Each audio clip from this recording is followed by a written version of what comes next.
Ketika Elisa tiba ke rumah, Kelvin sudah menunggunya dengan wajah yang gelap. Alisnya menyatu dan ada kerutan di dalam keningnya. Pria itu masih di ruang kerja. Ia tak mendongakkan kepala sedikit pun saat Elisa membuka ruang kerja. "Aku pulang," kata Elisa dengan ragu-ragu. "Selesai melakukan reuni. Apakah dia mengadu padamu seperti anak kecil?" Elisa terkejut pada betapa sinis cara Kelvin menggambar tentang Zachary, padahal sebelumnya mereka teman baik. "Aku tidak tahu apa konflik kalian, tapi kamu memukulinya secara berlebihan. Tulang hidungnya patah dan ia bahkan terlihat pucat. Kamu kasihan padanya. Jika aku yang terluka seperti dia, apakah kamu juga akan merasakan patah hati yang sama?" tanya Kelvin dengan sinis. Elisa membeku. Ia sangat ingin meledak dengan kemarahan. Bahkan semalam ia tidak bisa tidur dan terus menunggu Kelvin sebelum ia tahu pria ini terluka. Saat ia tahu suaminya terluka, Elisa merawatnya dengan baik. "Aku bahkan tidak menyentuh luka Zachary sedikit pun, seperti aku mengobatinya semalam." Dasar pria picik, Elisa mengeluh dalam hati, tapi ia malas berdebat. "Terserah padamu." Elisa keluar dengan membanting pintu. Kelvin menarik nafas dalam. Ia lalu memijit keningnya yang berkedut. Beberapa saat kemudian, Zach menerobos masuk ke ruang kerja Zachary yang ada di rumah dengan nafas terengah-engah. Rambut di keningnya menempel oleh keringat. "Bos, nama Anda trending di internet dan menjadi pencarian terpopuler." "Aku bukan artis, kenapa aku trending?" Zach segera membalik laptop di depan Kelvin dan dengan kecepatan jarinya ia hanya mengetik nama Kelvin Wilson. Maka semua berita tentang Kelvin hari ini bermunculan. Alis Kelvin mengerut saat membaca berita itu satu persatu. Itu adalah video Laura dalam wawancara sebuah majalah. "Nyonya Laura, kenapa Anda tiba-tiba muncul sementara banyak orang yang telah mengira bahwa Anda telah meninggal?" "Semua salahku, seharusnya aku tidak pergi dengan cara yang pengecut. Saat itu suamiku kecelakaan bersamaku dan aku adalah orang yang kembali hidup tanpa terluka, sementara ia mati. Jadi aku terus merasa bersalah dan memilih pergi dari rumah. Sekarang aku ingin menebus banyak waktuku yang hilang dengan putraku dan tidak lagi menangisi kematian suamiku. Kalian pasti akan mengira aku kembali karena putraku sekarang telah menjadi sukses. Tapi kenyataannya keluarga Wilson sudah berjaya saat aku pergi dulu. Jika aku ingin mengejar uang saja, maka aku tak akan memilih pergi sejak dulu." Setelah wawancara itu, ada banyak argumen di internet. Sebagian merasa bersimpati dengan Laura karena patah hati besar yang ia alami setelah kematian suaminya, namun sebagian mulai curiga dengan motif tidak murni kembalinya Laura. Mereka menduga wanita ini kembali karena kehabisan uang dan mulai takut bahwa tak akan ada yang merawatnya saat tua. Wajah Kelvin pucat, seperti tidak dialiri darah lagi. "Cari nomor Laura dan katakan padanya aku ingin menemuinya." Zach mengangguk. Tak butuh waktu lama untuk Zach menemukan nomor Laura karena ia bisa mendapatkannya dari kantor majalah tempat wawancara Laura tadi. "Halo, mari bertemu." "Nak, kita sudah bertemu kemarin. Aku rasa akan lebih hormat jika aku menemui kakekmu sebagai tetua lebih dulu." Kelvin menyadari bahwa niat Laura adalah bernegosiasi dengan kakeknya. Saat ini kebetulan pria tua itu juga masuk ke ruang kerja dan mendengar percakapan itu. "Aku akan menemuimu setelah ini," sahut kakek Kelvin. Setelah mematikan panggilan, Kelvin menatap kakeknya. "Aku akan menemani kakek." "Tidak perlu, ini adalah antara aku dan Laura." "Kakek, apakah ada sesuatu yang kamu rahasiakan dariku?" Pria tua itu mencengkram ujung tongkatnya dengan kencang. "Tidak ada, hanya saja aku adalah orang yang mengusir wanita ini dari Canberra dulu. Jadi aku yang akan menyelesaikan masalah kami lebih dulu. Kakek Kelvin pergi dengan membawa Aldor, orang kepercayaannya, bahkan menolak Zak saat Kelvin menawarkan asistennya untuk menemani kakeknya. Ketika pria tua itu telah masuk ke mobil, wajahnya berubah menakutkan. Seharusnya aku membunuh wanita itu sejak lama.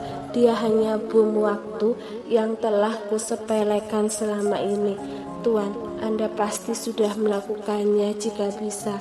Namun kenyataannya wanita itu begitu licin dan licik saat menggunakan kelemahan kita. Mobil membawa Tuan Tua Wilson menuju ke sebuah kafe. Begitu ia tiba, Laura sudah berada di sana dan menyambutnya dengan senyum hangat. Ayah mertua, sapanya lembut. Ia berjalan hendak membantu pria itu, namun tatapan Tuan tua membekukan tindakannya. Tutup mulutmu, aku bukan ayah mertuamu. Laura menyeringnya. Kamu harus lebih sabar di masa depan. Jika terus marah, mungkin kamu tidak akan hidup hingga 1 tahun lagi. Pria tua itu memiliki keinginan untuk memukul kepala wanita di depannya dengan tongkat di depannya. Apa yang kamu inginkan? Aku merindukan putraku. Tentu saja aku berharap bisa pulang dan tinggal dengannya. Urat-urat kemarahan di wajah pria tua itu semakin menonjol. Berhenti bicara omong kosong. Seharusnya kamu tidak pernah kembali. Dasar penyihir. Pak tua, jika aku ingin kembali ke rumah, maka lakukan saja. Bagaimana jika aku harus datang lagi ke media dan mengungkap jati diri Kelvin sebagai anak haram dan penipu kalian padaku? Tangan pria tua itu gemetar setelah memelototi wanita di depannya. Sekian lama, ia akhirnya membuat keputusan. Baiklah, aku akan membawamu kembali ke keluarga Wilson. Tapi mulai sekarang, kamu harus hidup dengan hati-hati. Jangan salahkan aku jika sesuatu yang buruk tiba-tiba terjadi padamu. Pria tua itu jelas menunjukkan ancaman halusnya padanya. Tuan, aku selalu memiliki rencana cadangan. Jika aku mati tidak wajar, maka orang kepercayaanku akan melepas keluar semua rahasia kalian. Alis pria tua itu menyatu. Rubah licik. Terima kasih atas pujiannya. Aku akan mengantar Anda pulang. Ingat untuk tidak memberitahu Kelvin siapa identitasku.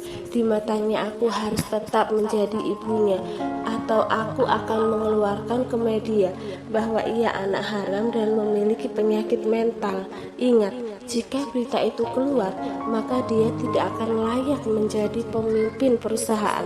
Jika kamu berani melakukan itu, maka aku akan mencincang tubuhmu dan memberikannya pada buaya.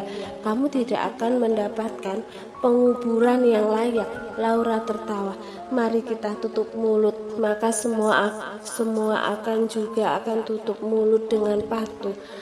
Di rumah beberapa saat lalu, Elisa telah melihat berita di internet tentang Laura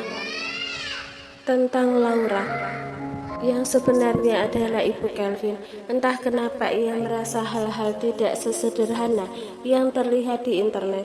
Dia kemudian bergegas turun untuk menemui Lily, tapi wanita tua itu kembali ke kamar dan menolak menemui siapapun setelah dalam kondisi lemah begitu mengetahui berita tentang Laura. Diana, bisakah aku melihat nenek? Pinta Elisa di depan kamar wanita tua itu. Dokter baru saja memeriksanya dan nyonya sekarang sedang beristirahat. Tiba-tiba sebuah suara terdengar dari dalam. Biarkan dia masuk, Diana. Suara itu terdengar lemah hingga hati Elisa terasa sakit untuk Lily. Wanita tua ini biasanya penuh energi, namun kini ia mendengar suaranya bergetar. Elisa masuk ke dalam kamar. Ia melihat Lily terbaring dengan wajah yang pucat. Apakah nenek baik-baik saja? Elisa berencana untuk membatalkan pertanyaan mengenai ibu Kelvin hanya dengan melihat betapa pucat wajah Lily. Aku baik-baik saja. Elisa, tolong berada di sisi Kelvin apapun yang terjadi, bahkan jika dunia nanti menjauhinya, pinta Lily dengan suara yang lemah. Nenek, kenapa kamu bicara seperti itu? Apa sebenarnya yang terjadi antara Kelvin dan ibunya? Wanita itu pernah membuat Kelvin hingga mengalami gangguan mental dan mendapatkan perawatan. Dulu Laura sangat menyayangi Kelvin, dan di depan kami ia memperlakukan Kelvin dengan begitu baik. Sayangnya kamu tidak tinggal serumah saat itu, jadi tidak benar-benar bisa melihat apa yang dilakukan wanita itu saat kami tak ada. Kondisi Kelvin kemudian memburuk. Ia menjadi anak yang penakut dan tertutup. Belakangan kami mengetahui bahwa ia mendapatkan siksaan fisik dan mental dari Laura. Alis Elisa menyatu. Ia tidak menyangka ada seorang ibu yang bisa melakukan hal seperti itu. Tapi kenapa? Apa alasan seorang ibu bisa melakukan hal yang begitu kejam pada anaknya sendiri? Semula aku juga heran, tapi suamiku mengatakan itu karena Laura sebenarnya juga sakit jiwa. Karena itu kami mengusirnya. Lily kemudian meraih telapak tangan Elisa dan meremasnya dengan kekuatannya yang lemah. Tolong jaga Kelvin. Kamu harus selalu bersamanya. Elisa mengangguk, meski sebenarnya ia masih menyimpan tanda tanya besar di hatinya. Jika Laura juga sakit jiwa, maka alih-alih diasingkan ke luar negeri, bukankah ia seharusnya mendapatkan perawatan? Elisa keluar dari kamar Lily setelah meyakinkan wanita itu bahwa ia tidak akan meninggalkan Kelvin. Begitu keluar dari kamar Lily, ia melihat kakek Kelvin masuk ke rumah. Wajahnya muram, namun wanita itu belakangnya tersenyum cerah. Efren sedang bermain Lego di ruang tengah.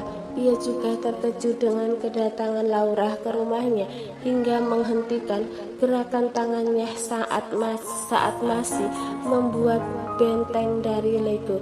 Oh cucuku sayang, kemarilah. Aku sangat senang melihatmu dan akhirnya bisa tinggal bersamamu. Laura melebarkan kedua tangannya seolah ia menunggu Efren menghambur ke pelukannya. Namun Efren sama sekali tidak bergerak. Bocah sialan ini sepertinya ia lebih sulit diatur daripada ayahnya, batin Laura. Ia lalu memberi isyarat pada kakek Kelvin untuk memperkenalkan dirinya pada Efren. Efren, dia nenekmu, kamu harus menyapanya, kata suami Lily dengan wajah yang tampak sangat enggan. Efren mengentakkan kaki sambil berdiri. Ia berwajah panjang ketika menghampiri Laura untuk datang ke pelukannya. Cucuku, aku tahu kamu sebenarnya anak yang baik. Laura menepuk punggung Efren saat memeluknya. Namun beberapa saat kemudian Kelvin menarik Efren begitu melihat pemandangan itu. Jauhkan tanganmu dari putraku. Laura tercengang saat melihat pelukannya tiba-tiba kosong. Kelvin, aku hanya ingin menyapa cucuku.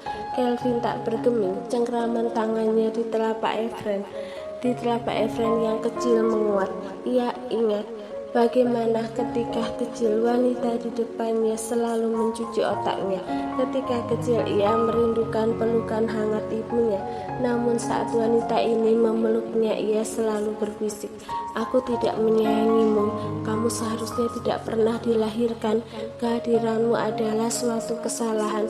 Saat itu Kelvin hanya merasakan sakit di hatinya. Ia pernah menduga bahwa ibunya pasti akan menyayanginya jika ia menjadi anak yang pintar, sehingga dia bisa bangga padanya dan tidak menyesal melahirkannya.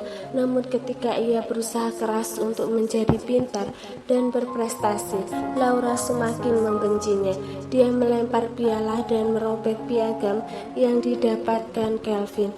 Kamu tidak perlu berusaha keras untuk menjadi pintar. Kami memiliki uang untuk membeli nilai palsu.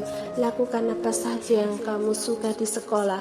Bahkan jika kamu membuat onar, kamu akan menyelesaikan masalah itu dengan uang. Dalam benak Laura saat itu, ia hanya ingin membuat Kelvin tumbuh menjadi anak yang tidak berguna dan tidak layak sama sekali untuk menjadi pewaris kekayaan keluarganya. Aku tidak akan membesarkan anak perempuan lain dan membuatnya menjadi pewaris keluarga ini.